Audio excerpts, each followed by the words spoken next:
L'inondation a eu lieu et la maison de la famille de mon beau-frère a été emportée par les eaux. Mes beaux-parents se sont installés avec nous sur le flanc de la montagne.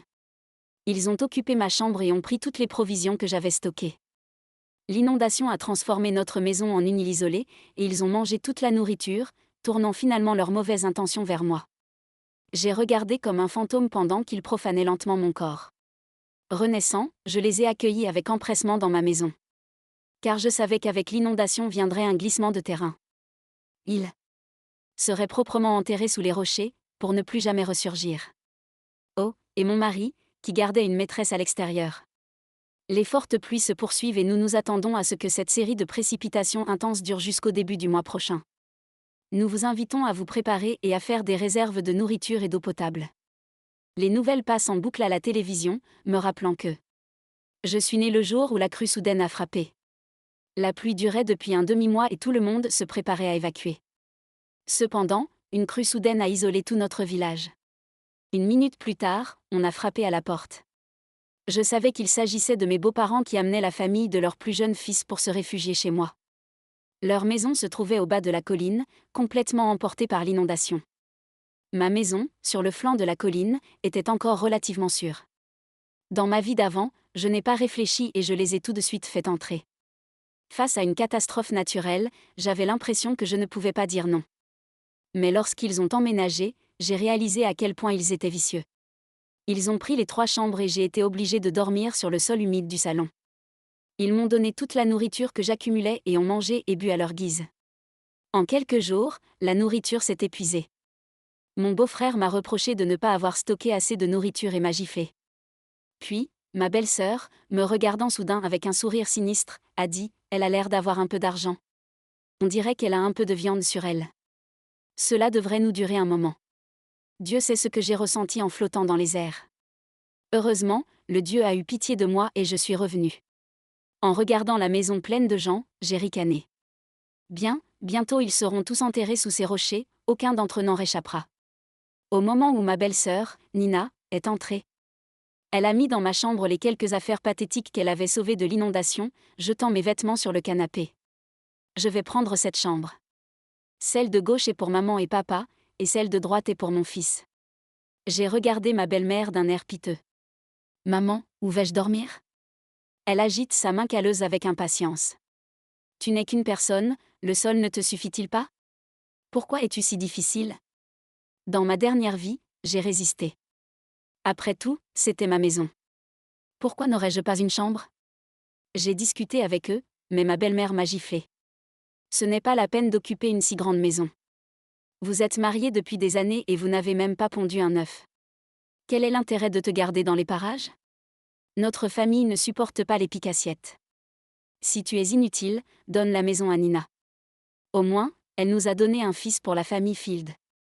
Je me suis sentie incroyablement lésée. C'était clairement la faute de leur fils. J'ai appelé mon mari, qui était loin et ne pouvait pas rentrer à la maison. Je pensais qu'il me réconforterait et prendrait ma défense, mais au lieu de cela, il m'a grondé froidement. Vous êtes l'aînée des belles filles, et une belle fille de surcroît. Pourquoi vous disputez-vous avec eux dans un moment pareil ? Prends bien soin d'eux, ou ne me reproche pas d'être dur.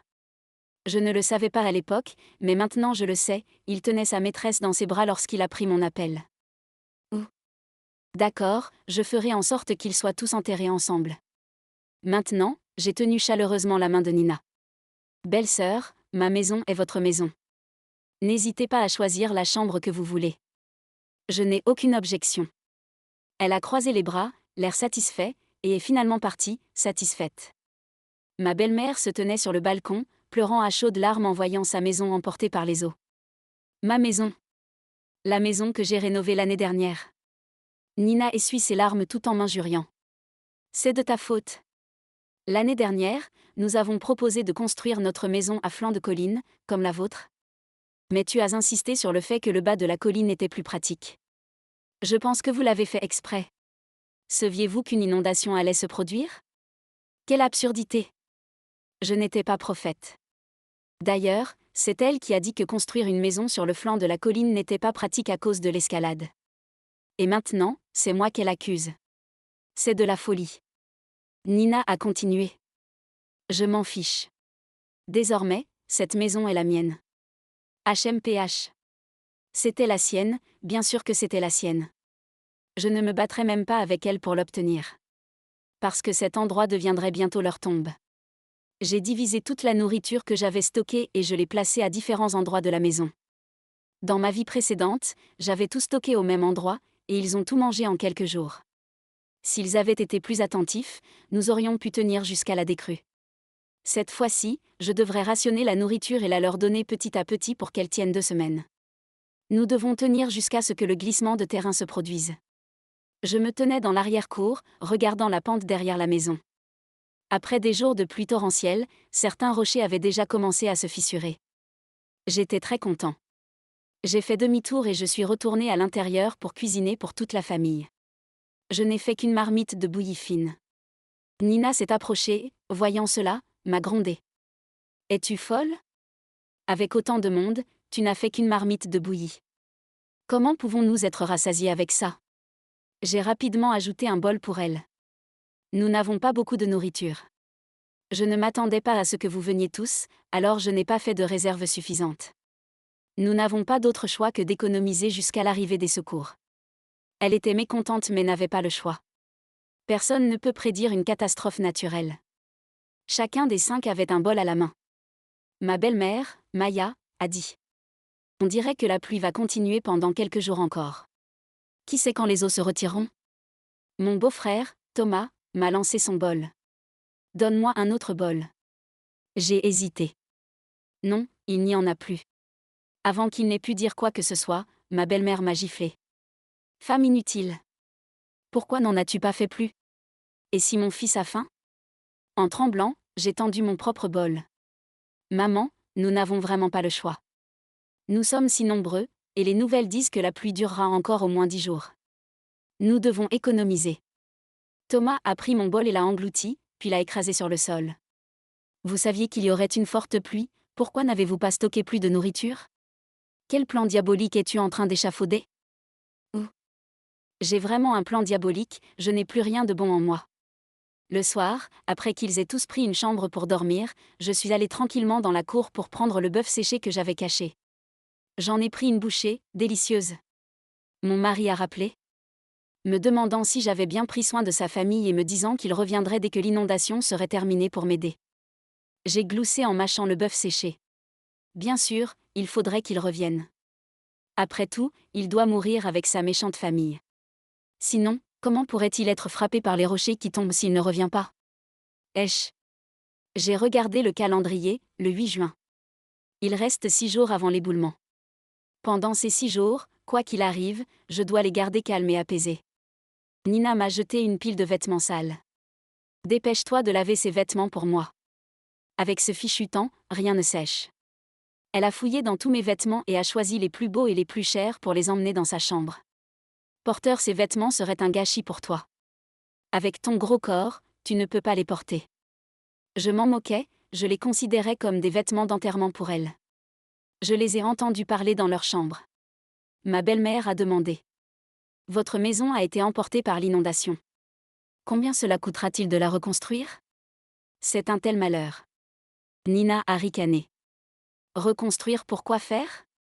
N'est-ce pas agréable de vivre ici? Mon beau-père, qui prend rarement la parole, a dit. Cette maison appartient à votre frère aîné et à votre belle-sœur. Nous pouvons rester quelques jours, mais nous ne pouvons pas rester longtemps. Mais ma belle-mère n'était pas contente. Ah. Ils ne peuvent même pas pondre un œuf, et pourtant ils s'accrochent à une si grande maison. Quel gâchis! Je dis qu'on écoute Nina et qu'on s'installe ici. Qu'est-ce qu'il y a à craindre? Ils sont vraiment calculateurs. Pourquoi devraient-ils prendre la maison que j'ai travaillé si dur à construire avec mon argent? Dans ma dernière vie, j'étais furieuse et je suis entrée en trombe pour me disputer avec eux, mais ils ne se sont pas sentis coupables du tout. Au contraire, ils se sont ligués contre moi et m'ont battu jusqu'à ce que mort s'en suive. Maintenant, je leur donnais la maison. Après tout, la maison n'allait nulle part, autant qu'elle leur serve de tombeau. Ce n'était pas si mal, au moins, elle ne serait pas gaspillée. Plus que 4 jours avant le glissement de terrain. Le régime quotidien à base de porridge commence à lasser Simon, qui ne cesse de se plaindre, voulant manger de la viande, du KFC et du McDonald's. Thomas, agacée par les pleurs de son fils, commence à appeler à l'aide. Mais Nina s'est empressée d'attraper son téléphone et de l'éteindre. « Tu es fou ? Nous sommes bien ici, en sécurité et avec de la nourriture. Pourquoi appelles-tu à l'aide ?» Thomas a expliqué. « Nous sommes en sécurité pour l'instant, mais les fortes pluies vont encore durer plusieurs jours. Je suis toujours inquiet. » Oh, waouh, il commençait à s'inquiéter. Je ne pouvais pas le laisser s'inquiéter. Je les ai rapidement rassurés, le cœur lourd, j'ai sorti 2 paquets de viande séchée pour les donner à Simon. Ses yeux se sont illuminés d'excitation. Je lui ai dit que c'étaient les 2 derniers paquets et qu'il ne fallait pas les gaspiller. Avant que je puisse terminer, les 2 paquets étaient déjà dans son estomac. J'ai vu Thomas et Nina avaler un nombre incalculable de fois. Ne vous inquiétez pas, tout le monde. J'ai beaucoup de riz. Tant que nous ne le gaspillons pas, nous pouvons tenir un mois. Inutile d'appeler les secours, ils ne peuvent pas entrer ici de toute façon. Et comme vous pouvez le voir, nous sommes à mi-hauteur de la colline, quelle que soit l'ampleur de l'inondation, elle ne nous atteindra pas ici. Il suffit de rester sur place et d'attendre que l'inondation se retire. Thomas a finalement cessé d'essayer d'appeler les secours. Mais il m'a ordonné. Vous ne pouvez pas dormir la nuit. Surveillez le niveau de l'eau depuis le balcon. S'il monte, réveillez-nous immédiatement. J'ai acquiescé docilement. Chaque jour, je ne leur donnais qu'un bol de bouillie par jour. Ils devenaient tous pâles et maigres à cause de la faim. Pour se sentir mieux, ils dorment toute la journée. C'était parfait pour moi, j'avais tout le temps sur le balcon pour manger du chocolat, du bœuf séché, des biscuits et du pain. C'était le paradis. Finalement, le porridge ne leur a plus suffi. Thomas m'a poussé hors de la maison. Va voir dans la montagne s'il y a des légumes que nous pouvons manger. Il devrait rester des fruits en cette saison. J'ai fait exprès d'avoir peur. Il pleut à verse et il y a des éclairs. Il n'est pas prudent d'aller dans la montagne. Je ne peux pas y aller. Ma belle-mère m'a mis à la porte, m'a jeté un imperméable et a rapidement fermé la porte. Si tu ne trouves pas de nourriture, regarde comment je te traiterai, poule inutile. Si je te tue, personne ne le saura. J'ai étouffé un rire en passant la porte. En marchant sur le sentier de la montagne, je n'ai pas pu me retenir et j'ai éclaté de rire. Encore 3 jours et cette montagne sera rasée. Ils avaient raison, il y avait beaucoup de fruits ici. J'ai cueilli quelques pêches fraîches, délicieusement sucrées. Après m'être rassasié, je me suis attardé sur le flanc de la montagne et j'ai remarqué plusieurs gros rochers qui avaient déjà commencé à se fissurer. Parfait. J'ai souri de satisfaction. Après m'être rassasié, je suis rentré chez moi les mains vides. Ils ont tous regardé attentivement mes mains vides. Je les ai ouvertes, rien.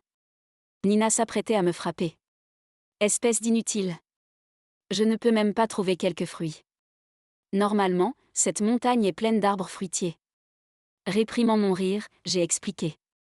N'est-ce pas à cause des fortes pluies ? Tout a été emporté, il n'y avait vraiment pas un seul fruit. Alors qu'ils étaient déçus, quelqu'un a soudain crié à l'extérieur. Mon cœur a battu la chamade, oh non, l'équipe de secours était arrivée. Bien sûr, j'ai vu quelques personnes en uniforme jaune se tenir devant la porte et demander. Combien de personnes se trouvent dans la maison ? Voulez-vous venir avec nous en bateau maintenant ? Dès que Thomas a appris qu'il pouvait partir, il a hoché la tête avec enthousiasme. Oui, oui, nous partons tout de suite avec vous. Non. Nous ne pouvons pas partir. S'il partait, il survivrait. Je me suis souvenu de ce que Nina m'avait dit dans ma dernière vie et je l'ai rapidement répété pour arrêter Thomas. Réfléchis bien. Si vous partez avec eux, soit vous resterez dans une tente, serrés les uns contre les autres dans une petite tente humide. Soit vous resterez dans un hôtel, et vous savez combien les hôtels coûtent de nos jours, des milliers de dollars par nuit. Vous feriez mieux de rester ici avec moi. C'est confortable et il y a assez de nourriture. De toute façon, la pluie s'arrêtera dans 2 ou 3 jours. Vous pourrez alors acheter tout ce que vous voulez manger. Lorsqu'ils ont appris que les hôtels coûtaient des milliers de dollars par nuit, ils ont immédiatement reculé, et personne n'a plus jamais parlé de partir. Nina a donné une tape sur le front de Thomas. Est-ce que ton cerveau est plein de conneries ? Nous avons un si bel endroit où séjourner, et tu ne penses qu'à sortir et à dépenser de l'argent. Il vaudrait mieux mettre cette femme à la porte, la maison serait alors entièrement à nous et nous n'aurions pas besoin de la reconstruire. Comme dans l'histoire du fermier et du serpent. Mais je n'étais pas du tout en colère. Puisque je ne pouvais pas emporter la maison, autant la leur donner. Qu'elle devienne leur tombeau. Il ne restait que quelques heures avant l'éboulement. J'ai déplacé toute la nourriture que j'avais cachée auparavant vers un autre endroit. Je dois m'assurer qu'après leur enterrement, j'aurai assez de provisions pour tenir quelques jours. J'ai trouvé un imperméable et des bottes, j'ai emballé quelques-uns de mes plus beaux vêtements et j'ai secrètement rassemblé tout l'or et les livrets de banque, en les cachant à l'extérieur. À part cette coquille vide de maison, j'ai pris tout ce qui avait de la valeur. Tout ce que je n'ai pas pu prendre, je l'ai laissé dans leur tombe. Une fois tout préparé, je me suis assis sur le canapé, sans rien faire. Nina, l'estomac gonflé, m'a ordonné de cuisiner. Mais je l'ai regardée avec difficulté. Il y a trop de monde et nous n'avons plus de riz. Quand elle a su qu'il n'y avait plus rien à manger, elle a tout de suite pété les plombs. Avec Thomas, ils m'ont poussé vers la sortie. Dépêchez-vous d'emprunter du riz aux voisins, ou allez dans les montagnes pour trouver des légumes sauvages à manger. Quoi que vous fassiez, ne nous laissez pas souffrir de la faim, ou nous vous tuerons. Mi-résistant, mi-accomplissant, ils m'ont poussé hors de ma propre maison. Non loin de là, j'ai regardé la colline derrière la maison. Avec un cœur excité, j'ai silencieusement compté le temps. 3, 2, 1. Boum. Un bruit assourdissant a éclaté derrière moi. Derrière moi, et en une fraction de seconde, avant même que je puisse cligner des yeux. Le flanc de la colline s'est complètement effondré. L'eau de pluie mélangée à la terre s'est déversée en torrent. D'énormes bouées ont dévalé la montagne comme des boules de neige. L'un après l'autre. Quelle scène spectaculaire! J'ai entendu des cris et des pleurs. Mais seulement pour un moment, ensuite, les sons se sont arrêtés brusquement, engloutis par la terre. J'ai vu Thomas courir rapidement vers la porte d'entrée de la cour, il essayait de s'échapper. Il a eu de la chance, il a réussi à s'enfuir. Mais une seconde plus tard, ma maison était entièrement ensevelie sous la boue, il n'en restait pas la moindre trace. J'ai passé des années à économiser pour construire cette maison, pour être honnête, j'ai eu un peu mal au cœur. Cependant, les cris désespérés de Thomas m'ont fait comprendre que cela valait la peine d'enterrer la maison. Il a crié. Est-ce qu'il y a quelqu'un? Belle-sœur, êtes-vous là? Aidez-moi à ouvrir la porte, vite. J'étais là, mais je n'ai pas voulu ouvrir. De loin, je lui ai crié. Je ne peux pas ouvrir, je n'ai pas la clé. Je vais chercher quelqu'un pour m'aider. Il était paniqué. Non, on n'a pas le temps. Il faut trouver quelque chose, vite. J'ai accepté en déplaçant de grosses pierres pour bloquer l'extérieur de la porte. Pierres pour bloquer l'extérieur de la porte. Je devais m'assurer qu'il ne pourrait pas s'échapper avant le prochain glissement de terrain. Enfin, après avoir complètement bloqué la porte, j'ai crié à Thomas de l'autre côté. Meurs. Meurs avec eux. Il s'est lamenté, m'implorant. Non, belle-sœur, sauvez-moi, s'il vous plaît, laissez-moi sortir. Avant qu'il n'ait pu terminer sa phrase, le deuxième glissement de terrain s'est produit. Cette fois, il était encore plus important que le précédent. J'ai regardé Thomas se faire ensevelir par la terre. Avec ma petite cour. Le seul bruit qui restait au monde était le grondement des pierres qui roulaient vers le bas, pendant très longtemps. Enfin, tout était fini. Ils étaient tous devenus une offrande funéraire pour ma maison.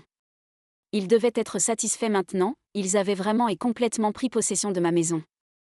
À ce moment-là, mon cœur battait la chamade. Je m'étais enfin débarrassé de la plupart des rançayures de ma dernière vie. Mais il restait encore une autre moitié à éliminer, mon mari infidèle, qui se complaisait dans le confort de sa maîtresse. J'ai vérifié sur mon téléphone que l'assurance accident que j'avais souscrite avait bien pris effet. Après l'avoir confirmé plusieurs fois, j'ai composé le numéro de Liam. Je pouvais entendre le halètement de la femme. Une telle saleté, je pouvais presque sentir l'odeur à travers le téléphone. Cette ordure d'homme me disait toujours de rester à la maison et de garder la maison, prétendant qu'il était parti gagner de l'argent pour nous.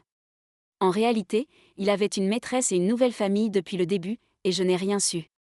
Dans ma dernière vie, je n'ai appris cela qu'après ma mort, son argent, son affection, avec la maîtresse. De plus, après ma mort, il s'est empressé de revenir, non pas pour m'enterrer ou pour demander justice pour son frère. Mais il a rapidement obtenu un certificat de décès pour moi et a joyeusement perçu les centaines de milliers de dollars versés par l'assurance. C'est alors que j'ai réalisé qu'il avait déjà souscrit une importante police d'assurance vie sur moi juste avant les fortes pluies. Il attendait simplement que je meure rapidement. Maintenant, j'allais lui rendre la monnaie de sa pièce. Je l'ai informé. Chérie, il y a eu un glissement de terrain. Tes parents et la famille de Thomas étaient tous enterrés dans notre maison. Tu devrais revenir vite et jeter un coup d'œil. Il n'en revenait pas et m'a redemandé. Qu'est-ce que tu as dit? J'ai répété. Vous devriez revenir bientôt pour leur confier leurs affaires.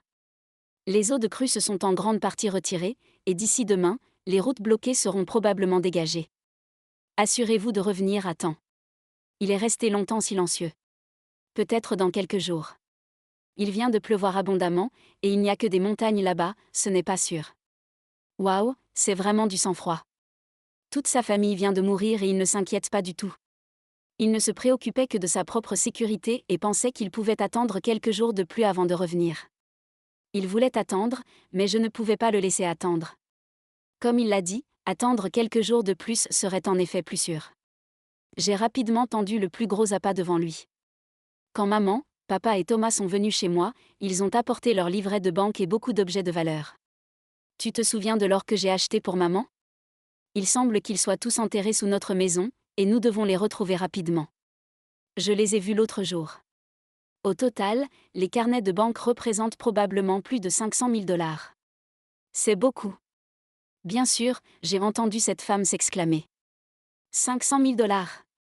Il y a quelques instants, Liam s'inquiétait de la sécurité, mais maintenant il est rapidement d'accord. D'accord, je démarre tout de suite et je reviens. J'ai saisi l'occasion pour l'encourager. Le plus tôt sera le mieux. Sinon, si ces choses trempent dans l'eau, elles s'abîmeront et il sera difficile d'en obtenir de nouvelles. Nous parlons ici de centaines de milliers. J'ai entendu le bruit de vêtements qui se froissent. Liam était comme le reste de sa famille, un tas d'ordures. Toute la famille est morte, et au lieu de penser à revenir pour les funérailles et à ramasser les corps, tout ce qui l'intéresse, c'est de s'emparer de la terre.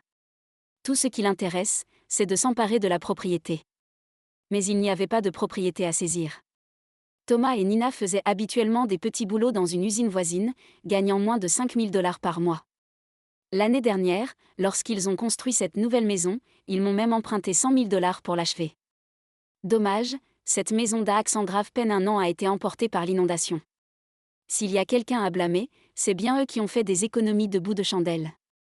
Alors que les maisons des autres ont été inondées mais sont restées intactes, la leur a été entièrement emportée. Liam est revenu rapidement. Les bons jours, il mettait habituellement plus de 10 heures pour revenir, mais aujourd'hui, malgré les routes boueuses, il a mis moins de 10 heures. Aujourd'hui, malgré les routes boueuses, il a mis moins de 10 heures, ce qui montre clairement qu'il avait désespérément besoin d'argent. La voiture est couverte de boue, preuve que le voyage a été difficile. Les voitures se sont arrêtées en hurlant et ont projeté de la boue sur moi. Liam ouvre précipitamment la porte de la voiture, ses chaussures en cuir brillant marchant directement dans la boue. « Chérie, où as-tu dit que leur livret de banque et leur or étaient enterrés? » Une vraie ordure. Pas un seul mot pour savoir comment j'allais ou si j'étais blessée. Ses parents, son frère et son neveu ont été ensevelis sous les décombres, mais il n'en a pas parlé du tout. Il ne pensait qu'à l'argent. Ou sans cœur. J'en étais certain maintenant, c'était un bâtard sans cœur. Je lui ai indiqué la direction la plus proche de la montagne. Là-bas. Je me souviens que ta mère semblait avoir mis ses objets de valeur dans l'armoire de ce côté. Il s'est empressé de marcher dans la boue vers cette direction. J'ai fait semblant de le suivre, mais il a soudain fait demi-tour. Tu n'as pas besoin de venir. Je peux me débrouiller tout seul. Va me préparer quelque chose à manger, je n'ai pas mangé depuis 10 heures. Hilarant. Il avait peur que je trouve l'or et les livrets de banque? Mais il ne sait pas que ces carnets de banque ne contiennent que quelques centimes. Je les ai vérifiés il y a longtemps et je les ai jetés. Quant aux bijoux en or et en argent de la vieille dame, dont un gros bracelet en or de plusieurs dizaines de grammes, je les avais déjà emportés. Je les avais déjà empochés la veille et bien cachés. Après tout, je les ai achetés pour la vieille dame, alors les reprendre n'est pas mal, n'est-ce pas? Ma science est claire. J'ai pris une poignée de graines de tournesol et j'ai regardé Liam creuser dans la boue à main nue. Il n'avait même pas pensé à déterrer d'abord ses parents et son frère, comme s'ils n'étaient pas du tout enterrés là-dessous. Un responsable du village est arrivé avec quelques personnes, disant qu'ils étaient là pour aider à déterrer les corps. Ce n'est qu'à ce moment-là que Liam semble se rappeler que ses parents en chair et en os sont toujours enterrés sous les décombres. Liam, les catastrophes naturelles sont inévitables, tu dois rester fort. Nous sommes là pour t'aider à les déterrer. Le chef du village a apporté des pelles et une douzaine d'hommes forts. Il pensait que Liam déterrait les corps de ses parents, mais en fait, il déterrait de l'argent. Sans réfléchir, Liam a refusé. Inutile de déranger tout le monde. C'est ma famille, je dois personnellement déterrer chacun d'entre eux. C'est ma sincérité. Sincérité, mon pied. Il avait juste peur que quelqu'un d'autre ne trouve les objets de valeur et ne les lui remette pas. Le chef du village était presque ému aux larmes. Si vous n'avez vraiment pas besoin d'aide, nous partirons.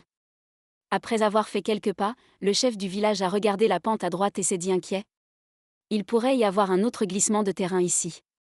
Je vous suggère de partir quelques jours et de revenir lorsque la situation sera plus stable. J'étais très inquiet, il ne fallait pas que Liam écoute le chef du village. Sinon, comment pourrait-il être enseveli sous la boue? Comment pourrais-je me venger autrement? Comment pourrais-je le réunir avec sa famille? Après le départ du chef du village, j'ai lancé une pelle à Liam. Utilise-la pour creuser, c'est beaucoup plus rapide. Tu sais que maman avait beaucoup de bijoux en or. Le gros bracelet en or que je lui ai acheté vaut des dizaines de milliers d'euros. Souviens-toi. Il s'est réveillé et a rapidement pris la pelle, transpirant abondamment pendant qu'il creusait. Je suppose qu'il n'a jamais travaillé ainsi de sa vie. Mais après quelques heures de creusement, créant un grand trou, il n'a toujours rien trouvé. Il a commencé à douter de moi. Es-tu sûr que c'est dans cette direction? J'étais sûre de moi. C'est ce que j'ai vu ce jour-là. Mais avec toute la boue qui est tombée, qui sait si elle n'a pas été emportée ailleurs? Tu devrais creuser un peu partout. Il a baissé la tête et a continué à creuser. Des centaines de milliers de dollars. Comment ne pas être tenté? Mais alors qu'il creusait, j'ai soudain entendu un craquement sec. Il s'est soudainement effondré sur le sol. Esh! Ce qu'il a déterré n'était ni de l'or ni des livrets de banque. C'était son père, et du sang noir a giclé sur le visage de Liam. Son visage est devenu cendreux et il est tombé par terre en vomissant. Il lui a fallu beaucoup de temps pour retrouver son calme. Il reboucha tranquillement le trou qu'il venait de creuser. C'est papa, donc ce n'est pas là que maman a caché l'or. Je dois creuser ailleurs. Quel bâtard sans cœur, son propre père. Et il l'a repoussé comme ça, sans même lui jeter un coup d'œil.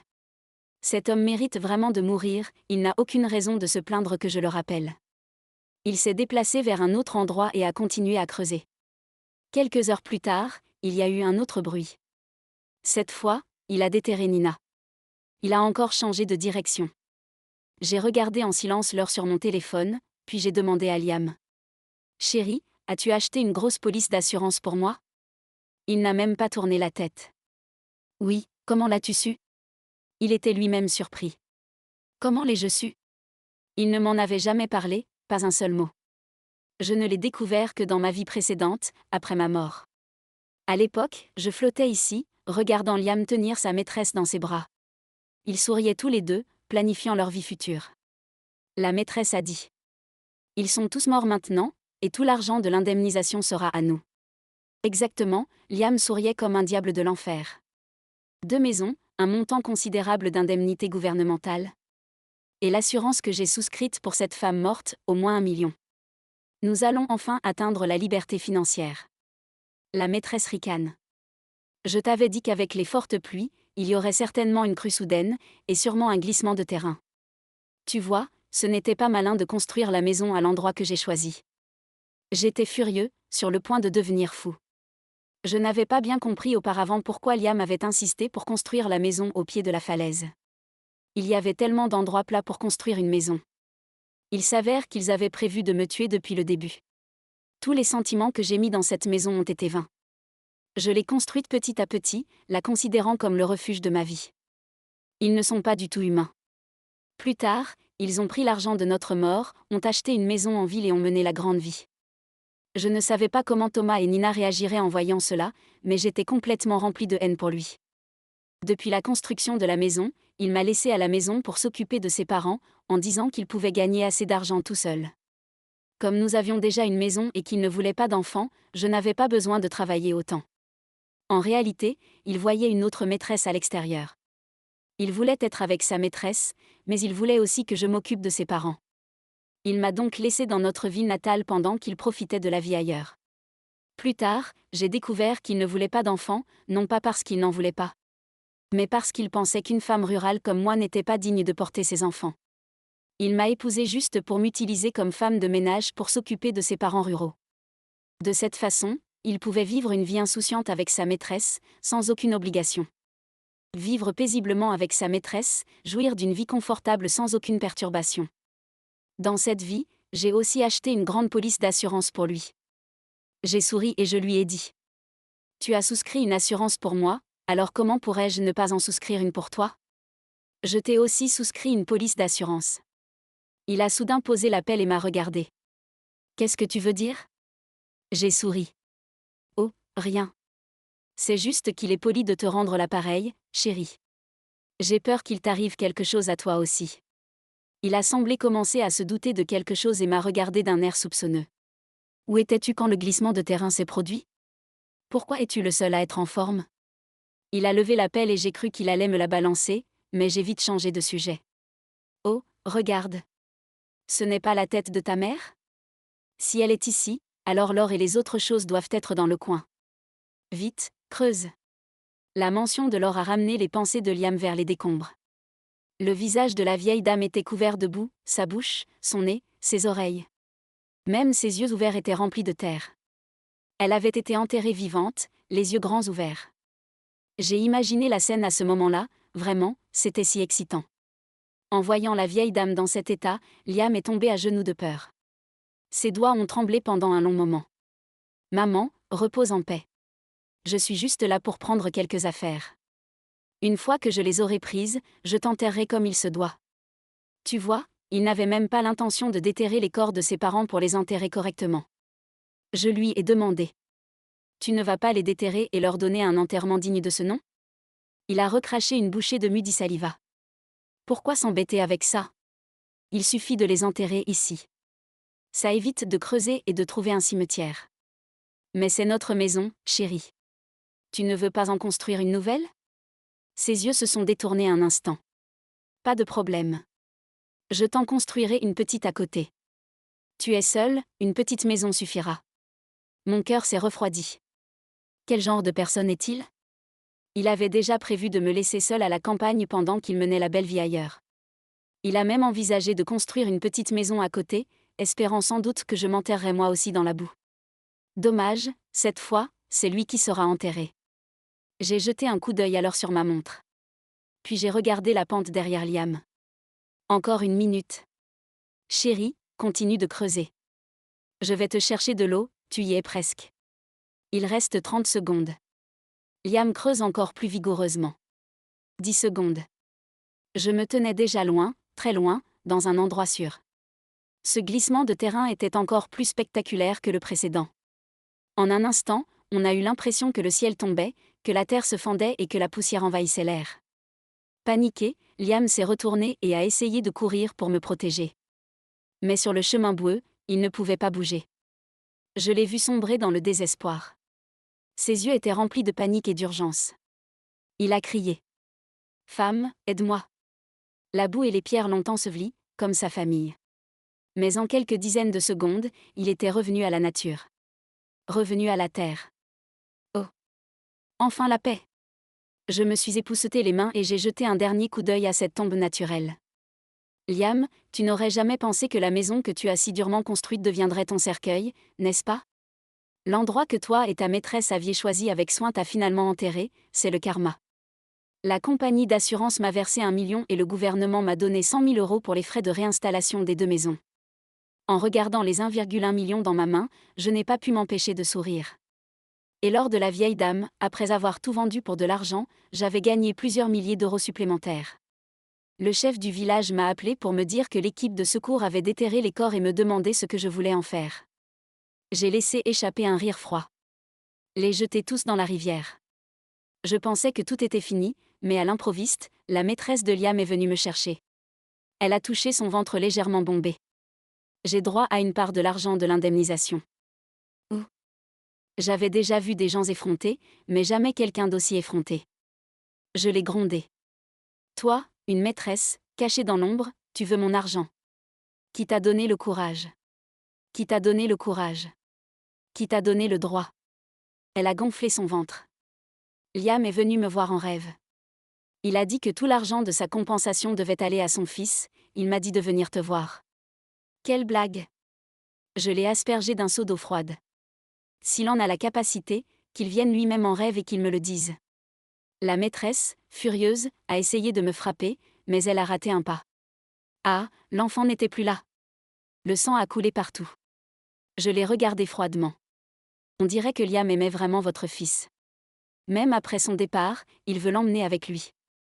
La maîtresse s'est évanouie sous l'effet de la douleur, et je n'ai même pas pris la peine d'appeler une ambulance pour elle. Ça n'en vaut pas la peine. Finalement, tout est devenu calme. Je me suis installée seule dans la ville. Loin de ces gens vicieux, ma nouvelle vie a officiellement commencé.